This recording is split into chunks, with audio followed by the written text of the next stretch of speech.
Bismillahirrahmanirrahim. Welcome to lecture number 7 of MTI 322 Real Analysis 2. Dear students, last lecture में हमने sequence and series of function से related कुछ important test discuss किए थे. आज के लेक्चर में हम sequence and series of functions की कुछ फर्दर प्रॉपर्टीज डिस्कस करेंगे, जिसमें continuity of sequence and series of function है, इसको हम मेनली डिस्कस करेंगे आज के लेक्चर में. These are the reference books. जैसे मैंने पहले बताया, हमारे आज का लेक्चर का टॉपिक है sequence and series of continuous functions.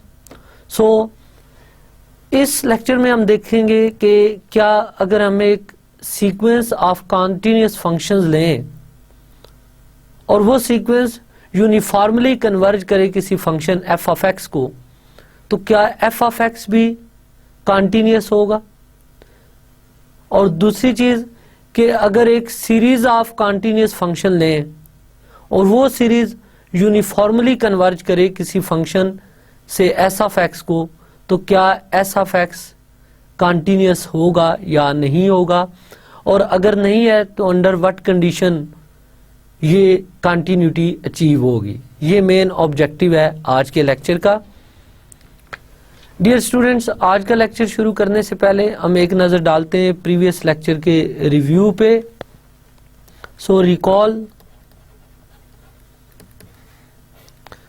If f1 f2 so on fn are real valued functions,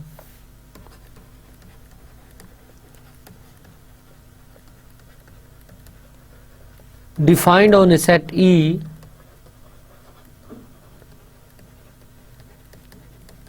then Fn is an infinite sequence of real valued functions.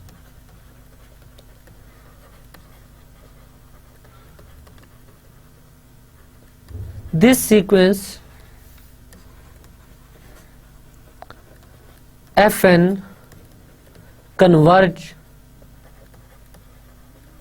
uniformly to a function f of x if for epsilon greater than 0 there exists an integer n dependent on epsilon only, such that fn of x minus f of x mod less than epsilon. ये uniform convergence की definition. Next इससे related जो important remark था वो ये वाला है, as fn of x is a sequence in R and R is complete, so fn is a Cauchy sequence.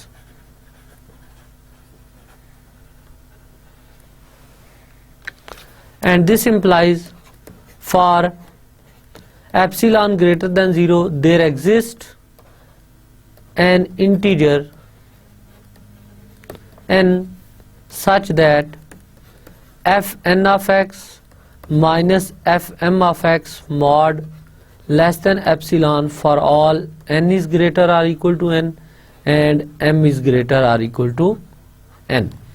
That is, क्योंकि हम ये sequence of real valued functions ले रहे हैं, सो अगर कोई सीक्वेंस कॉशी सीक्वेंस की डेफिनेशन को सेटिस्फाई कर जाए तो फिर भी एफ एन कन्वर्जेंट होगा and converges to some function F. ये रिजल्ट हमने काशी क्राइटेरिया में प्रूव किया था.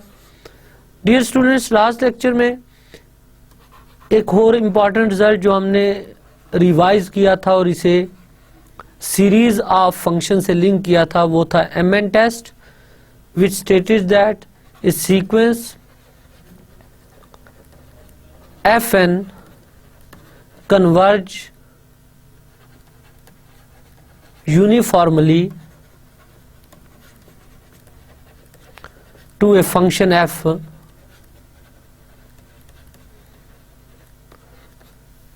if and only if mn tends to 0 as n tend to infinity, where mn is the supremum of fn of x minus f of x, x belonging to E. Dear students, mn test को जब हमने link किया था with uniform convergence of series of function से, तो इस test की statement कुछ इस तरह बनी थी: फॉर सीरीज ऑफ फंक्शंस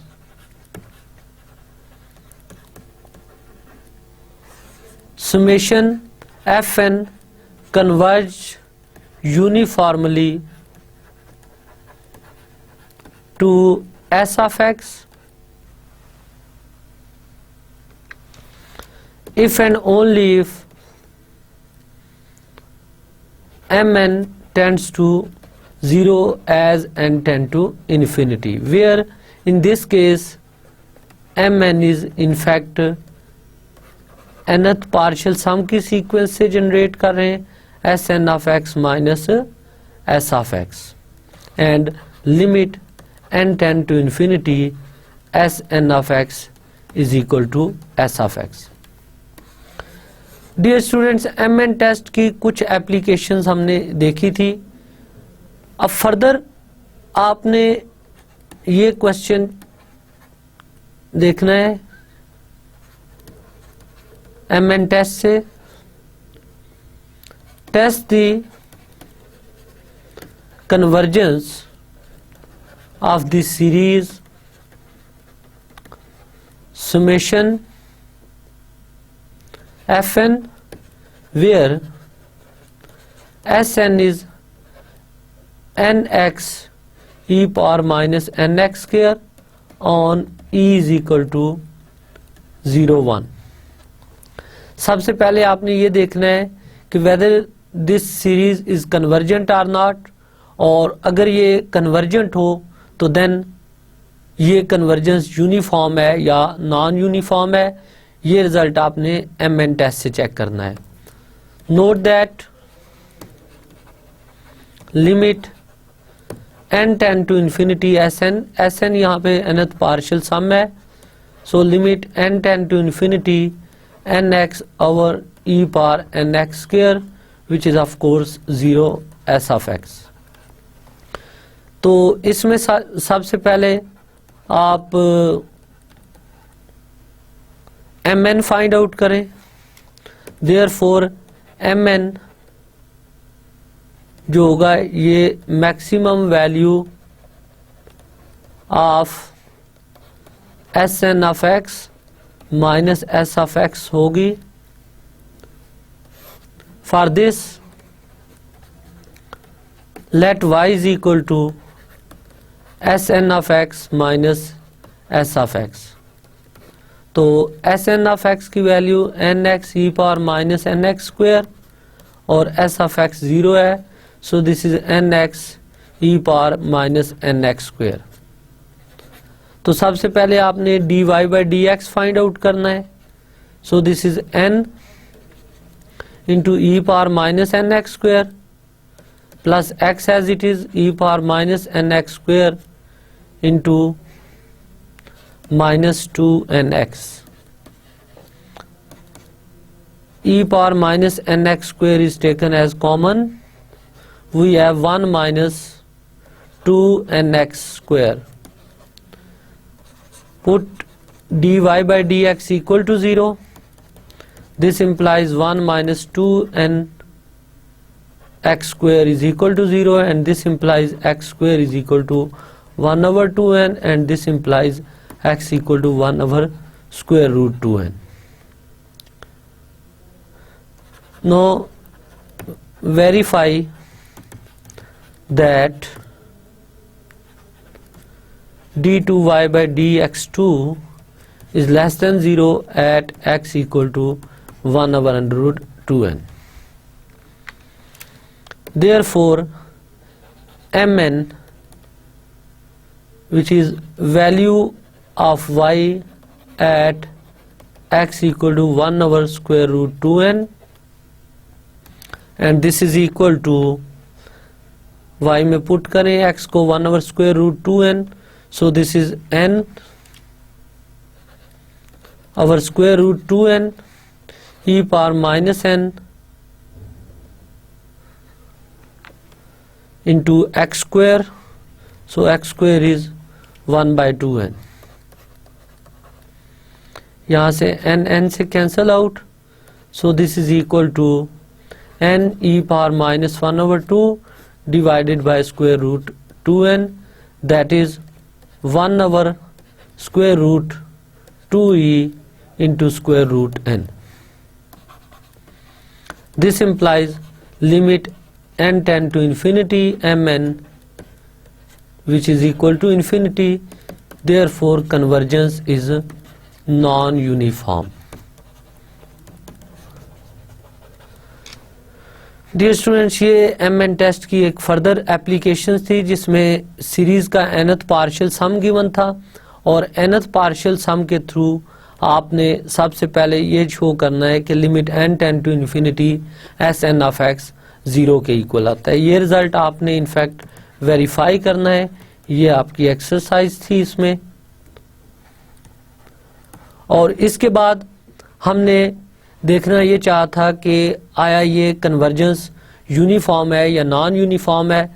तो इसके लिए हम mn टेस्ट यूज कर रहे हैं. वाई फंक्शन कंस्ट्रक्ट किया और again by second derivative test देखा कि इसकी लार्जेस्ट वैल्यू किस पॉइंट पे एग्जिस्ट करती है. तो हमने क्रिटिकल पॉइंट फाइंड किया और ये आपने वेरीफाई करना है अगेन के क्रिटिकल पॉइंट पे सेकंड डेरिवेटिव नेगेटिव आता है. तो इस वैल्यू पे y की लार्जेस्ट वैल्यू आई, mn नंबर मिल गया, और mn हमने देखा कि 0 को अप्रोच नहीं कर रहा as n tend to infinity, so this convergence is non uniform. Dear students, mn test के बाद लास्ट लेक्चर में हमने वेस्ट्रॉस m टेस्ट प्रूव किया था. m टेस्ट की स्टेटमेंट ये थी बेसिकली कि सुमेशन fn ये एक सीरीज ऑफ फंक्शंस है,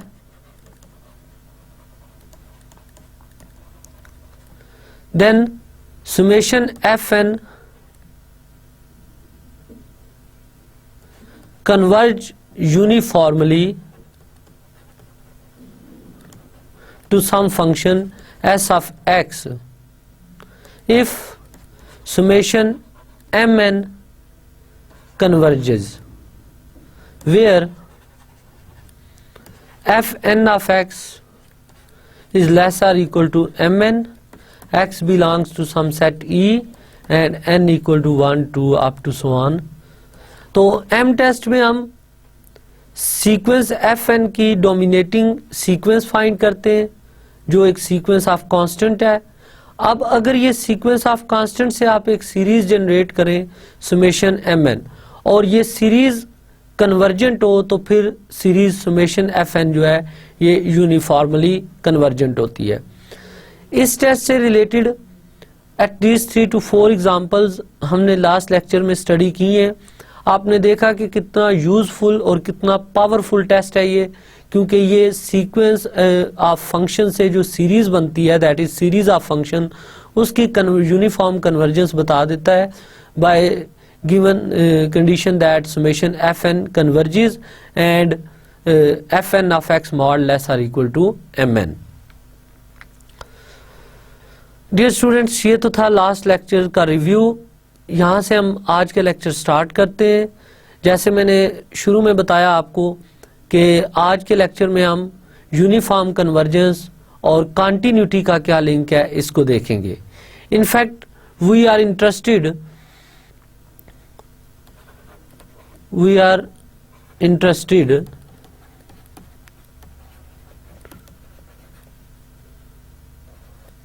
if fn is a sequence of continuous functions, then limit n tend to infinity fn f is continuous or not. ये इनफैक्ट की पॉइंट है आज के लेक्चर का कि कंटिन्यूस फंक्शन की जो सीक्वेंस है वो जिस फंक्शन को कन्वर्ज करे, क्या वो फंक्शन भी कंटिन्यूस होता है या नहीं होता, इस बात को हम देखेंगे। तो सबसे पहले हम कुछ एग्जांपल्स देखते हैं एंड देन इन जनरल कुछ क्राइटेरिया डेवलप करते हैं कि किससे रिलेटेड क्या होना चाहिए। So first example is consider the sequence of functions fn of x is equal to x power 2n on e is equal to -1 1. Show that each function is continuous but the limit point of this sequence is a discontinuous function. That is, हम prove करेंगे कि इस sequence की हर term एक continuous function है, लेकिन ये sequence जिस फंक्शन को कन्वर्ज करता है वो एक डिसकंटिन्यूस फंक्शन है। Here fn of x is x power 2n where x belongs to e, which is -1 to 1. First we show that each fn is continuous on E. So let C belongs to E. This implies limit x tend to C fn of x is equal to limit x tend to C x power 2n and which is C power 2n. Also fn of C is C power 2n. From 1 and 2 limit x tend to C fn of x is equal to fn of C. Therefore fn is continuous at C. Since C is arbitrary, therefore fn is continuous on E. That is, each fn is continuous. Dear students, यहाँ तक हमने देखा कि ये sequence fn जिसकी nth term x power 2n है, जो sequence defined है ई सेट पे, इसकी हर टर्म एक कंटिन्यूस फंक्शन है। नेक्स्ट हम देखते हैं कि ये सीक्वेंस कन्वर्ज किस फंक्शन को करती है। So limit n tend to infinity x power 2n, this is equal to of course 0 if x lies between -1 and 1 and 1 if x equal to ±1.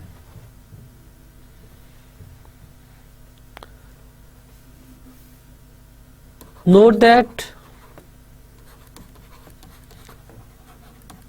limit n tend to infinity x power 2n is equal to 0 if x mod is less than 1, because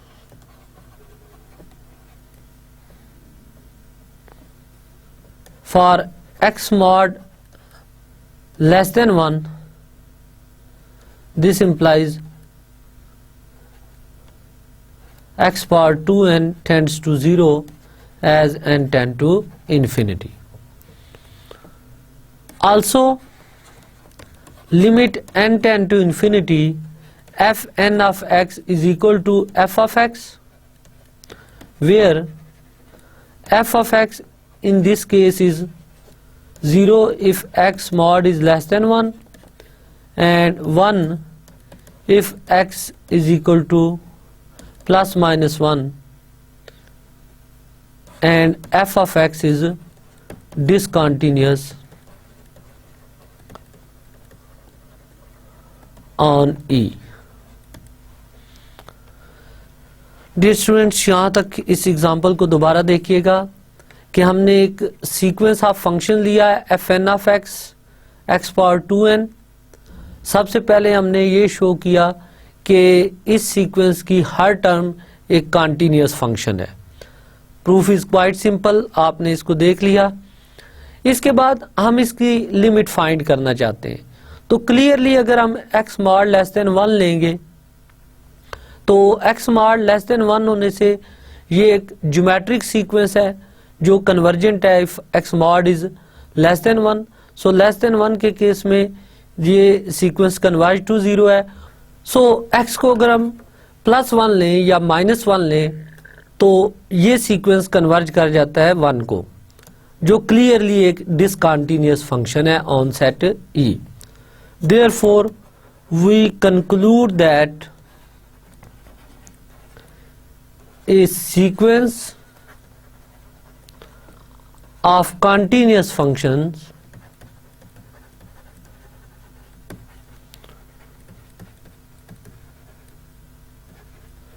on a set E may converge to a discontinuous function.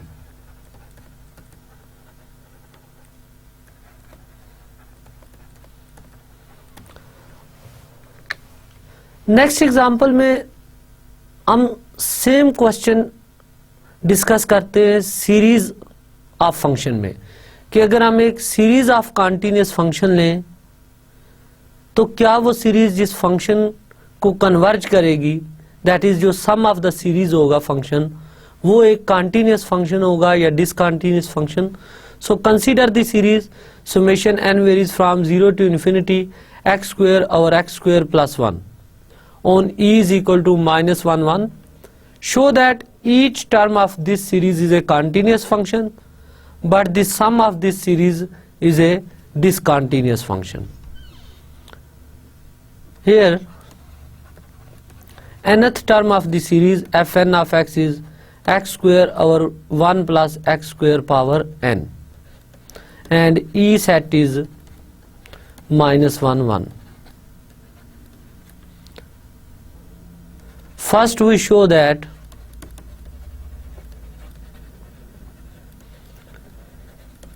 each fn is continuous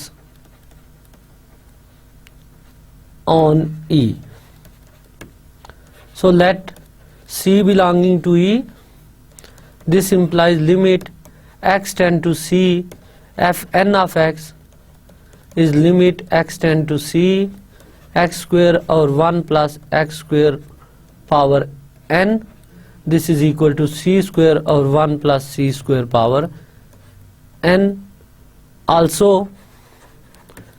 fn of C is C square over 1 plus C square power n. Therefore, limit x tend to C fn of x is equal to fn of C. This implies fn is continuous on E. Because ये C पे continuous है और C arbitrary point है, it means ये function each point of the set E पे continuous है. Now we find sum of the series.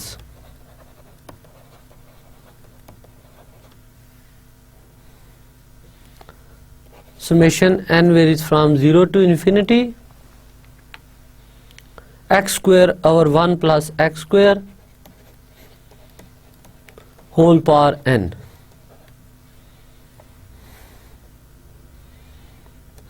let Sn that is nth partial sum is, n को 0 substitute करें, सो this is x square, n को 1 substitute करें तो x square और 1 plus x square and so on, last term is x square और 1 plus x square power n minus 1. If x equal to 0, which is an element of E set, then Sn is equal to 0, and this implies limit n tend to infinity Sn, which is equal to S, is 0. If x is non-zero, belongs to E, then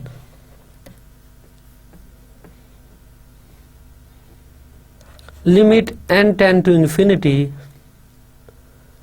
Sn of x is limit n tend to infinity x square plus x square over 1 plus x square plus so on plus x square or 1 plus x square power n minus 1. This is equal to limit n tend to infinity. अब ये एक geometric series की first n terms का sum है, so this is equal to a into 1 minus common ratio which is 1 over 1 plus x square power n over 1 minus 1 over 1 plus x square. Dear students, इसको simplify करें. Clearly जब n को infinity लेंगे तो ये term 0 हो जाएगी. So this is x square divided by 1 plus x square into 1 plus x square minus 1. So 1 1 से cancel. This is 1 plus x square. Therefore limit n tend to infinity Sn of x, that is S of x, is equal to 0 if x equal to 0, and this is 1 plus x square if x is a non-zero. So summation n varies from 0 to infinity x square over 1 plus x square power n is equal to 0 if x equal to 0, and this is equal to 1 plus x square if x is non-zero and x belongs to E set. Dear students, note that इस example में सबसे पहले हमने show किया कि इस series की हर term एक कंटिन्यूअस फंक्शन है. देन हमने सीरीज का सम फाइंड आउट किया और सीरीज का सम जो आया वो एक डिसकंटिन्यूअस फंक्शन है. Clearly S of x 0 if x is 0 and 1 plus x square if x is non-zero is a discontinuous function. So we conclude that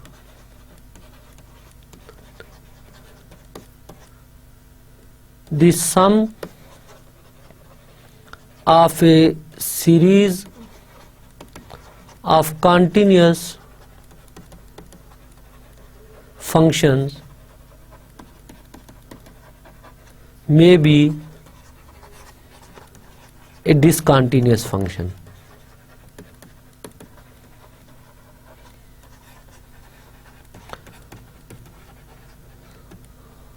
So dear students, इन two example से ये बात तो कंफर्म होगी कि चाहे sequence of continuous function लें तो उसका लिमिट पॉइंट ज़रूरी नहीं है कंटिन्यूअस फंक्शन हो, और इसी तरह अगर एक सीरीज ऑफ कंटिन्यूअस फंक्शन लें तो उस सीरीज का सम ज़रूरी नहीं कि एक कंटिन्यूअस फंक्शन हो.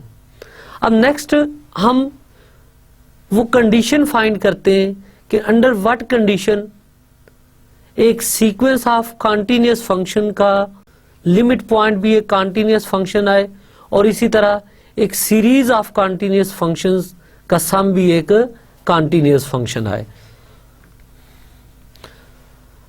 अब अगेन ये थर्ड एग्जांपल आप डिस्कस करें कि discuss the series x plus summation n varies from 2 to infinity x power n minus x power n minus 1 on the set E is equal to 0 1। अब same case में आपने ये देखना है कि यहाँ पे F N of x is equal to X power N minus X power N minus 1 है। x बिलोंग कर रहा है ई सेट से which is 0 1 and n is equal to 2 3 and so on. So series is x plus summation n varies from 2 to infinity x power n minus x power n minus 1, that is x plus x square minus x plus x cube minus x square plus and so on. Note that each term of this series is a continuous function.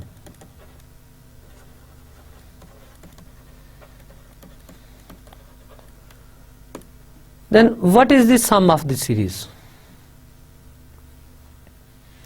And sum of series is, अब sum find out करने के लिए nth partial सम लें आप, series की first n terms को add करें, first term is x, second term is x square minus x, third term is x cube minus x square plus and so on। आप इसकी nth term लिखें which is x power n minus x power n minus 1। अब आपने इसकी limit find out करनी है और देखना है कि limit point is a continuous function or not। ये आपने कंप्लीट करना है क्वेश्चन सिमिलर वे में, ये आपने कंप्लीट करना है क्वेश्चन बिल्कुल ऐसे ही जैसे हमने प्रीवियस क्वेश्चन डिस्कस किया है।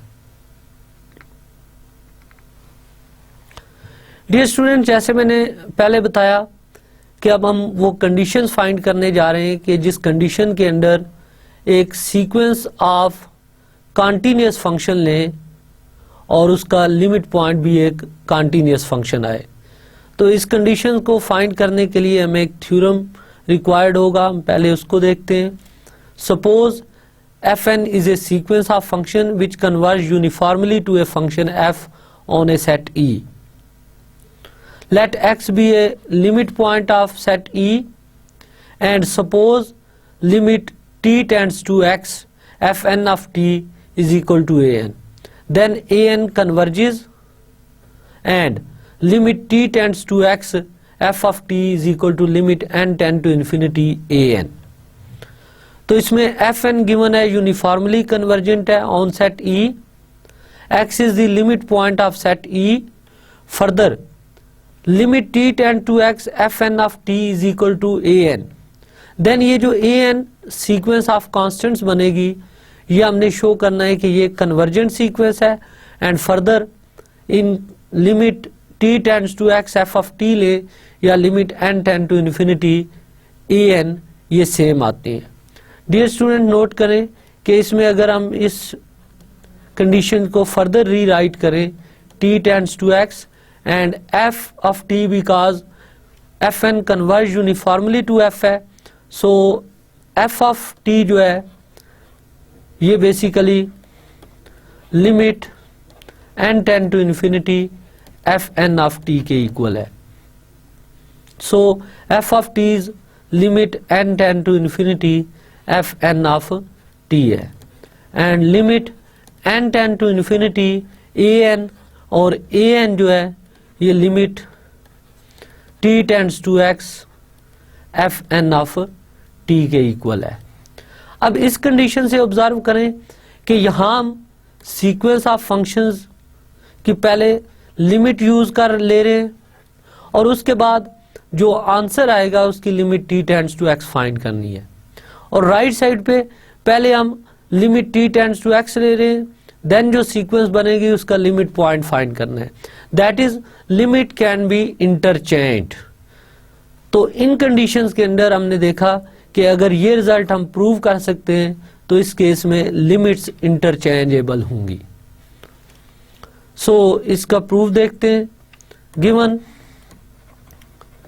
fn converge to f uniformly on E. This implies for epsilon greater than 0 there exists an integer n such that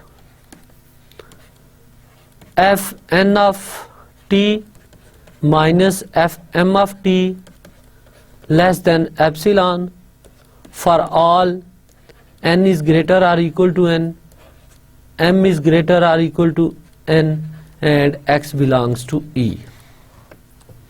Because ये एक कन्वर्जेंट सीक्वेंस है, so is Cauchy in R, तो Cauchy की definition apply कर दी। Taking limit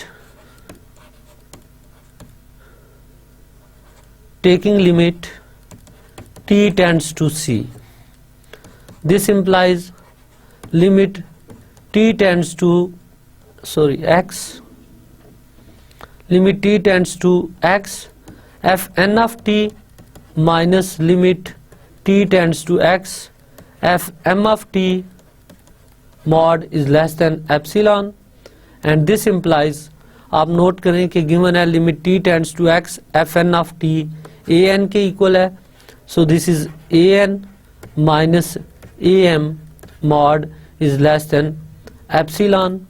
Let us take epsilon equal to epsilon over 3. Here we take epsilon equal to epsilon by 3. And this implies an is a Cauchy sequence in R. Dear students, यहाँ तक इस proof को again observe कीजिएगा कि F N given है, convergent है uniformly to F on E, तो हमने यूनिफॉर्म कन्वर्जेंस की डेफिनेशन अप्लाई कर दी।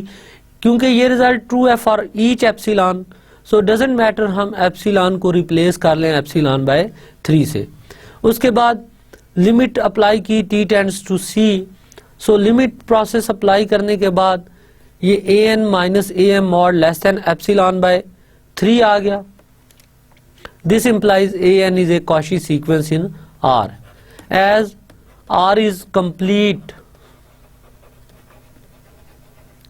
This implies an converges to some a in R, that is limit n tend to infinity an is equal to a. Say this is our equation number 1, equation number 2, and this is equation number 3. Now consider f of t minus a. इसमें हम F N of T subtract कर लेते हैं, F N of T add कर लेते हैं, A N subtract कर लेते हैं और ऐड कर लेते हैं minus A. So this can be written as f of t minus fn of t plus fn of t minus this term an, that is इनकी पेयरिंग कर ली, plus an minus a। अब triangle inequality apply करें, this is less than और equal to f of t minus fn of t plus fn of t minus an mod plus an minus a mod. This is our equation number 4. Dear students, note that Fn converges to F uniformly on E.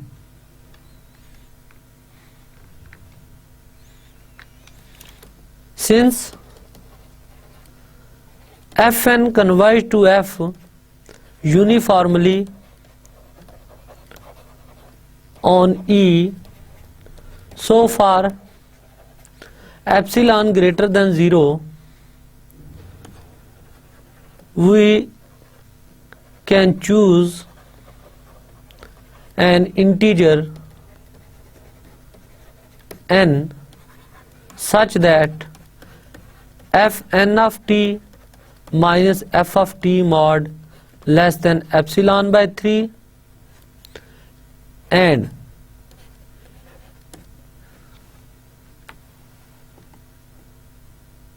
fn of t minus an mod and an minus a mod less than epsilon by 3. Dear students, an minus a mod क्योंकि less than epsilon by 3 है, क्योंकि since limit n tend to infinity an equal to a है, so ये possible है कि हम एक n find out कर सकें जो इन टू कंडीशंस को सेटिस्फाई करे. सो दिस इज 5 and 6. अब नोट करें कि ये factor less than epsilon by 3 है, ये टर्म भी लेस देन एप्सिलॉन बाय 3 है. अब हम इस टर्म को देखते हैं कि फॉर सेम n ये भी लेस देन एप्सिलॉन बाय 3 है या नहीं है. अगर ये टर्म भी लेस देन एप्सिलॉन बाय 3 हुई तो हमारा रिक्वायर्ड रिजल्ट प्रूव हो जाएगा. सो अब जस्ट हम इस टर्म को फोकस करते हैं. अब इस टर्म के लिए नोट करें कि गिवन है limit t tends to x fn of t is equal to an और यहाँ पे fn और an लिंक हो रहे. As limit t tends to x fn of t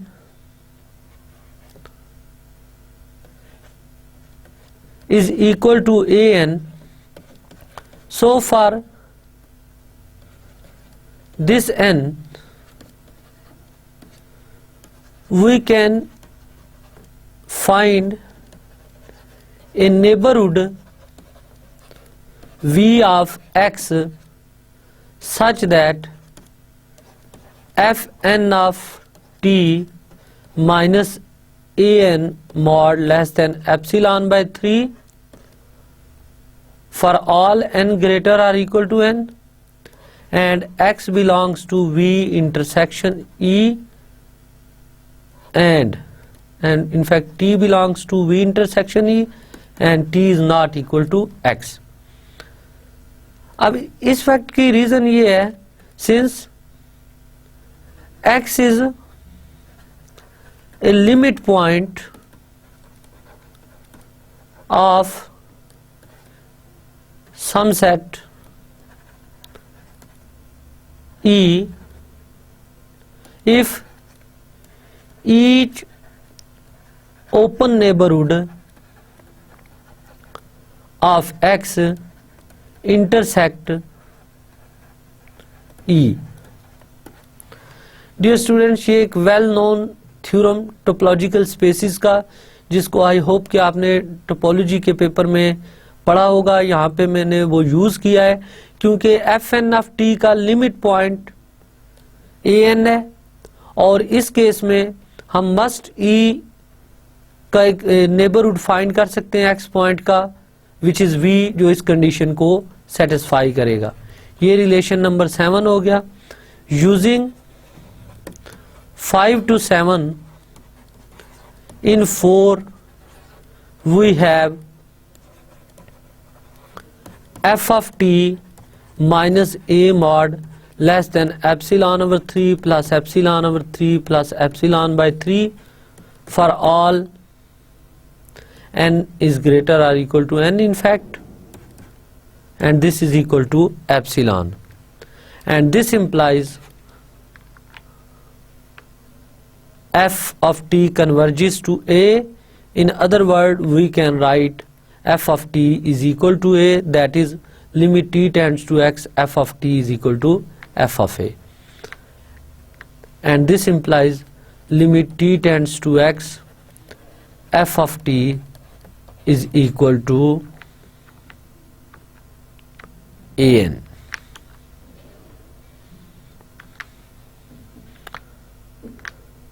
Is equal to limit n tend to infinity an, because ये limit a के equal है, and this is the limit t tends to infinity x f of t, which is in fact f of x. That is limit t tends to x,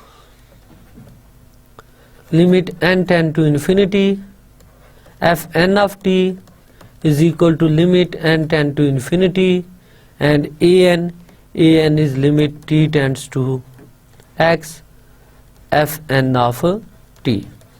So limits can be interchanged.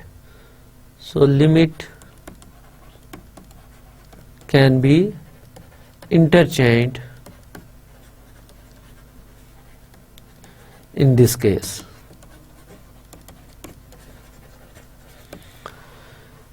Dear students, इस theorem के proof पे एक नज़र फिर डालते हैं. इस theorem में गिवन था कि F n converges to f uniformly on a set E and x is limit point of set E, and suppose limit t tends to x f N of t is equal to a n. Then हमने show करना है कि a n converges and limit t tends to x f of t is equal to limit N tend to infinity a n. अब क्योंकि F N uniformly converges to F है, so uniform convergence की definition apply की, that is for epsilon greater than 0 there exist N integer N such that F N of T minus F M of T mod less than epsilon by 3. Limit apply की T tends to X. जब T tends to X limit apply की तो by given condition limit t tend to x fn of t is an and this term is am, so this is less than epsilon by 3. अब in fact यहां से prove हुआ कि an Cauchy sequence in R है, और R क्योंकि complete metric space है, so an converges to some a in R, that is limit n tend to infinity an is equal to a. अब हमारा टारगेट अचीव हो जाता है अगर हम ये शो कर दें कि f of T minus A mod less than epsilon है. यहाँ से आप नोट करें कि ए एल लिमिट पॉइंट है a का, और f of t limit point है F N of x sequence का. सो इस टारगेट को अचीव करने के लिए हमने F N of T term add subtract की और ए एन टर्म भी ऐड और सब्ट्रैक्ट की. इन 6 टर्म्स की पेयरिंग की, इस तरह के गिवन कंडीशन यूज हो जाएं. अब उसके बाद क्योंकि F N uniformly convergent to F of T है और ए एन का लिमिट पॉइंट ए है, सो इन दोनों के लिए हमने कहा कि एक सेम एन एग्जिस्ट करेगा such that F N of T minus F of T mod less than epsilon by 3 and A N minus A mod is also less than epsilon by 3. अब in fact हम देखना ये चाहते हैं कि क्या हम सेम एन के लिए इस फैक्टर पे भी ये कंडीशन अप्लाई कर सकते हैं. तो इस टर्म के लिए क्योंकि गिवन है x is limit point of e, so by definition of limit point each open neighbourhood of x intersect से, so we can find a neighbourhood v of x such that F N of T minus a n mod less than epsilon by 3. इन सारी equations को equation 4 में use किया तो हमारे पास required result follow हो गया. एफ ऑफ टी और ए एन की वैल्यूज सब्स्टिट्यूट की तो उसके बाद ये रिजल्ट मोर क्लैरिफाइड फॉर्म में आपको नजर आ रहा है कि आप लिमिट को इंटरचेंज कर सकते हैं. दैट इज पहले एफ एन सीक्वेंस का लिमिट पॉइंट फाइंड करें, देन उसकी लिमिट अप्लाई करें किसी भी पॉइंट x पे, या पहले ईच fn की लिमिट फाइंड कर लें एट x और उसके बाद उसकी कन्वर्जेंस चेक करें, मेक्स नो डिफरेंस, दोनों का रिजल्ट सेम आएगा।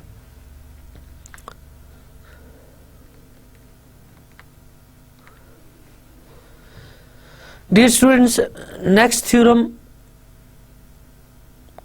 में हम प्रूव करेंगे कि अगर fn एक सीक्वेंस ऑफ कॉन्टिन्यूस फंक्शन लें और fn कन्वर्ज करे किसी फंक्शन f को यूनिफॉर्मली, तो f भी एक कॉन्टिन्यूस फंक्शन होगा।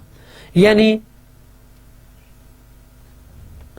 fn कन्वर्जेस टू f है और ये कन्वर्जेंस यूनिफॉर्म है, तो इस केस में f कॉन्टिन्यूस होगा और fn मस्ट एक सीक्वेंस ऑफ कॉन्टिन्यूस फंक्शन होना चाहिए। अब इस रिजल्ट को प्रूव करने के लिए देखते हैं by previous theorem, limit t tends to x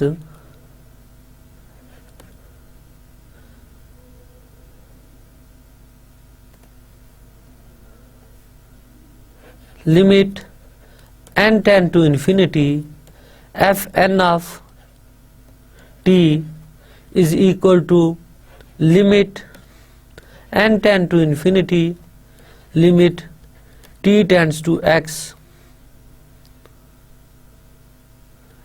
fn of t। Because previous theorem की ऑल कंडीशन सेटिस्फाइड है, सो उसको हमने अप्लाई कर दिया। To prove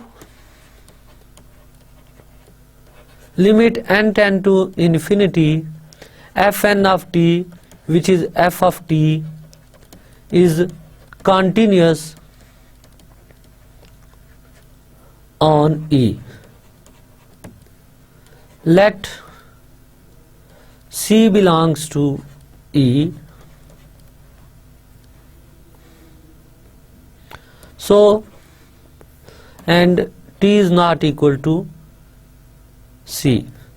So 1 implies limit t tends to c, limit n tend to infinity fn of t is equal to limit n tend to infinity limit t tends to c fn of t. Equation number 2, since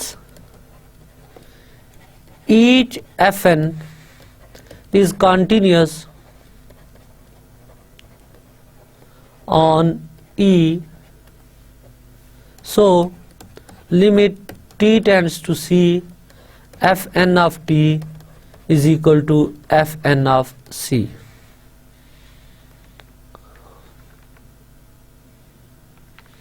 So limit t tends to c fn of t को आप f of c put कर सकते हैं। therefore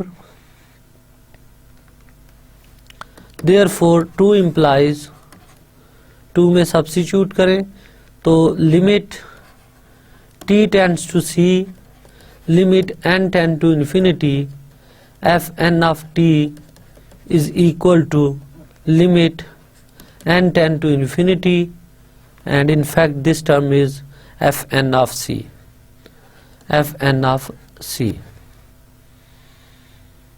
and this implies limit t tends to c limit n tend to infinity fn of t is in fact f of t, and this is equal to f of c, since fn converges to f uniformly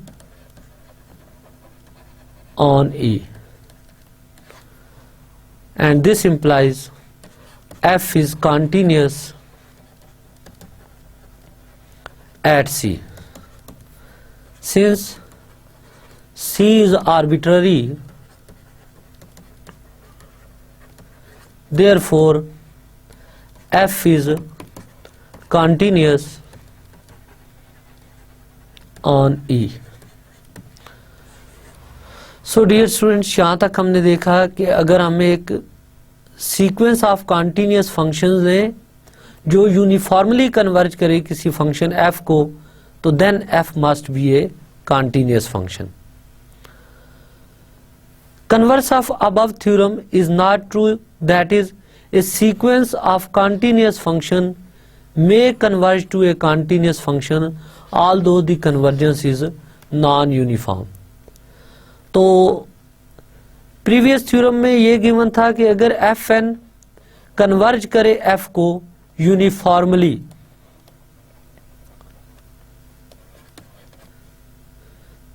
then f is continuous.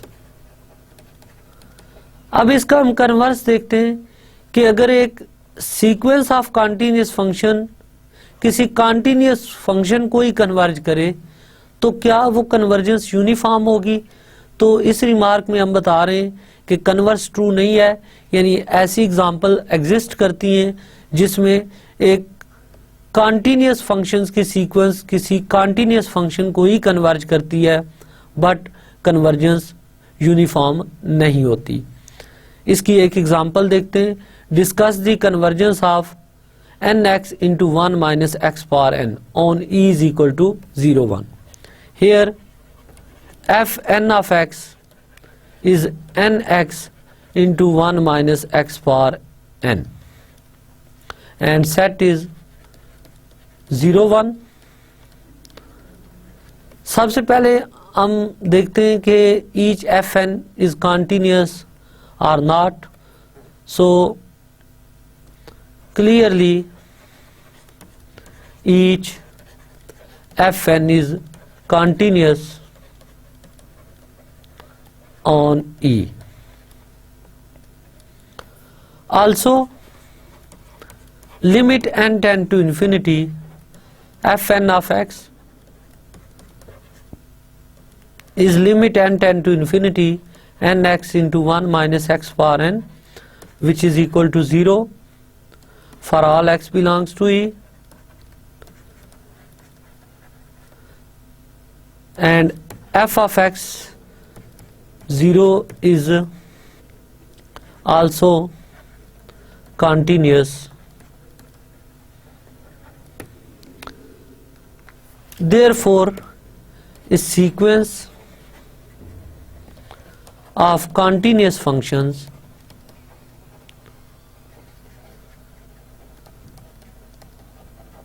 converge to a continuous function।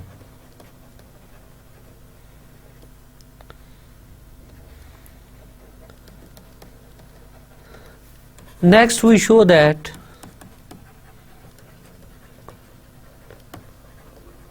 the convergence is non-uniform।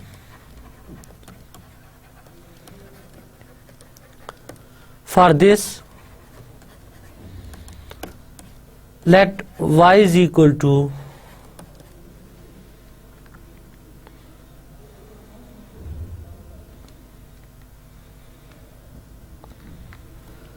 Sn of x minus s of x, and show that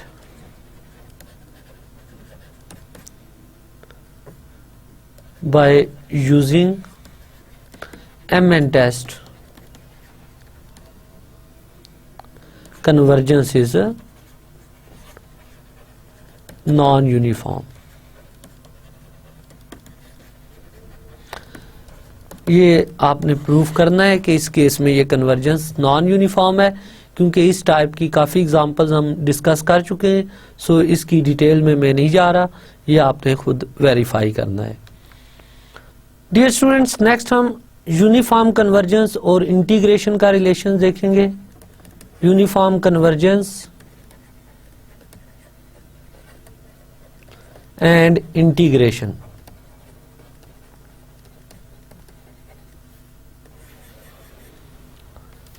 अब इससे पहले हम Riemann integrations की कुछ properties recall करते हैं। integral a to b f of x dx, this is called Riemann integral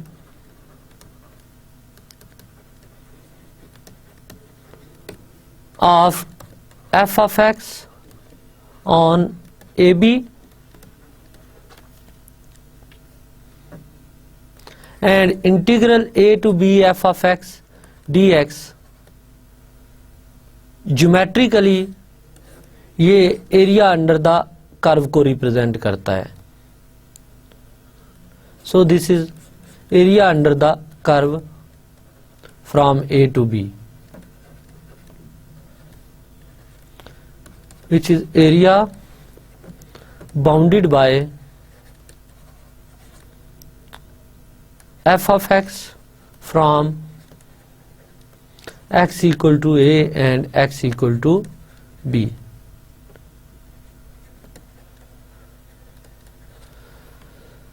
Dear students, RAB is the set of all Riemann integrable functions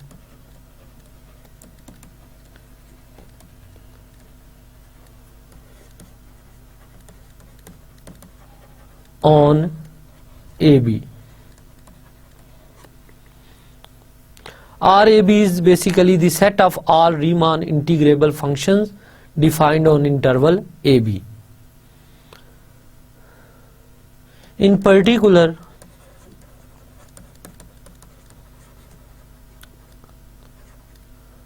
R01 is set of all Riemann integrable functions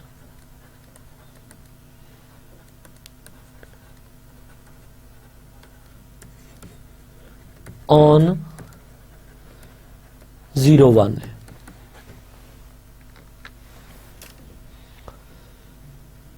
Next, इसकी properties. Integral a to b f plus g of x dx is equal to a to b f of x dx plus integral a to b g of x dx. Second, integral a to b f minus g of x dx is equal to a to b f of x dx minus a to b g of x dx. Third one, if f is Riemann integrable on AB, then so mod f, and integral a to b f mod less or equal to integral a to b mod f, but converse is not true. Fourth and important one point is every continuous function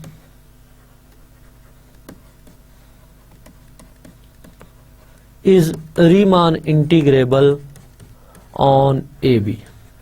तो ये Riemann integration और continuity का relation है कि हर continuous function जो होता है ये रीमान इंटीग्रेबल है. डियर स्टूडेंट, नेक्स्ट हम इंटरेस्टेड इस चीज में होंगे कि अगर हमें एक sequence of Riemann integrable function लें, that is if f N is a sequence of Riemann integrable functions on AB and Fn converge to F, then integral a to b Fn converge to integral a to b F or not. That is, अगर कोई sequence of function Riemann integrable किसी function को converge करे तो पहला question जिसका हम answer find करेंगे, f is Riemann integrable or not, और in case f Riemann integrable है तो फिर क्या एफ एन की इंटीग्रल एफ के इंटीग्रल को कन्वर्ज करेगा या नहीं। इंशाल्लाह नेक्स्ट लेक्चर में हम यहां से कंटिन्यू करेंगे इंटीग्रेशन और कन्वर्जेंस के रिलेशन से। डियर स्टूडेंट्स, ये था हमारा आज का लेक्चर। आज के लेक्चर में हमने in fact sequence and series of functions की कुछ फर्दर प्रॉपर्टीज डिस्कस की, sequence and series of functions और कंटिन्यूटी को लिंक किया। हमने देखा कि अगर एक सीक्वेंस ऑफ कंटिन्यूअस फंक्शन लें तो वो जरूरी नहीं कि जिस फंक्शन को कन्वर्ज करे वो भी कंटिन्यूअस हो। इसी तरह अगर एक सीरीज ऑफ कंटिन्यूअस फंक्शन लें तो उस सीरीज का सम जरूरी नहीं है कंटिन्यूअस फंक्शन आए। फिर हमने कंडीशंस फाइंड की कि under what conditions sequence of A continuous function must एक कंटिन्यूअस फंक्शन को कन्वर्ज करे। तो वो हमने देखा कि अगर कन्वर्जेंस यूनिफॉर्म हो तो उस केस में sequence of continuous function always एक कंटिन्यूअस फंक्शन को कन्वर्ज करता है।